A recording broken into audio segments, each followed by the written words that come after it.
What's up, everyone? Welcome to today's video. Welcome to the Video Game Prize Gold channel. Thank you very much for tuning in. So in my last few videos, or I guess I would say majority of my videos in the last few months, I've been talking about the challenges that we're seeing right now. Oop, my headphone just fell in the console hard space.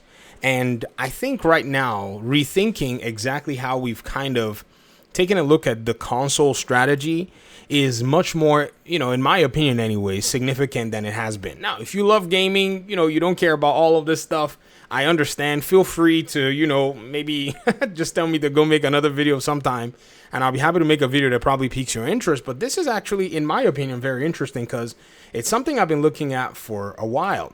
Some Warren reports here, Microsoft's Q4 2024 fiscal earnings shows that Windows OEM revenue is up 4%, device revenue is down 11%, gaming revenue is up 44%.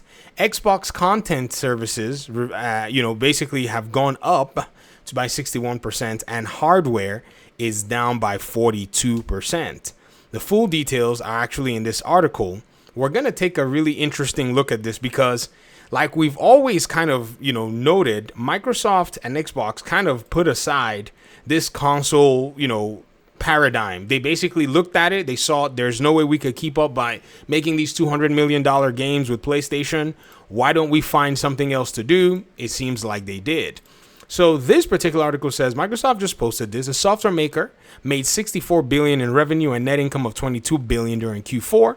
Revenue is up 15%. Net income is increased by 10%.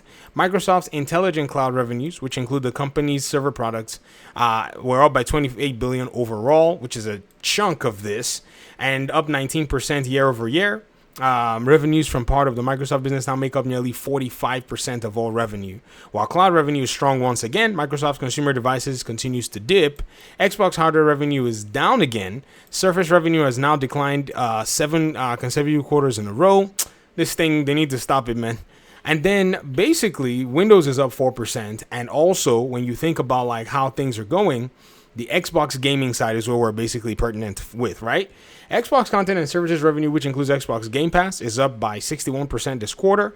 Activision Blizzard revenues have once again contributed to the majority of the revenue here, with 58 points of net impact. Without Activision Blizzard revenues, Xbox content and service revenue will still have been up 3% a year over year. Now, this particular 34 million subscriber count and all that stuff is something that I think we're starting to see the impact in the gaming scene, because software is where the money is at. I know some people were, someone commented and said something like Xbox no console required and all of that. And I'm like, that's something that they've been saying for multiple years now. If anybody is thinking that gaming is not going to be tied to your console on your, on your living room TV, that is in my opinion, is old school archaic thinking, seeing how Xbox is trying to move its own gaming scene to anywhere there's a device to play the game. I think one thing they need to do is make their Steam, their Steam Deck friendly portion of their, online store. But it seems like because they have competition there, they're probably going to try to keep things apart. But other than that, you can always just install Windows on your Steam Deck and continue to, basically play those games on PC. And seeing as PC has basically overtaken the market, I really believe right now that PlayStation really needs to take a strong look and evaluate where it is right now in the console space. I've seen a lot of folk here in this ecosystem basically say some really interesting things like, Xbox is going to have to do A, B, C, D, and E, but Xbox has already done what they feel they needed to do.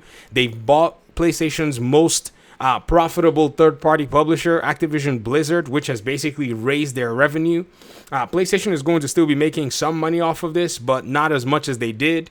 They also bought Bethesda, which is also increasing their revenues as well, and they're moving further with this approach where they want you to be able to play your games, however, with more and more flexibility.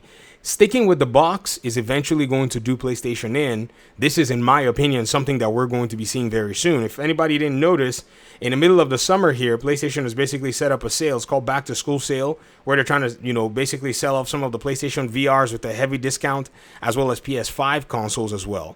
And this is, in my opinion, something that you need to understand is very telling when it comes down to it. Business is changing. The game is changing. And for those who are paying attention, you're going to see how interesting this all comes into place, because at the end of the day, this is just something that, to me, this is not a surprise. It's not a surprise at all.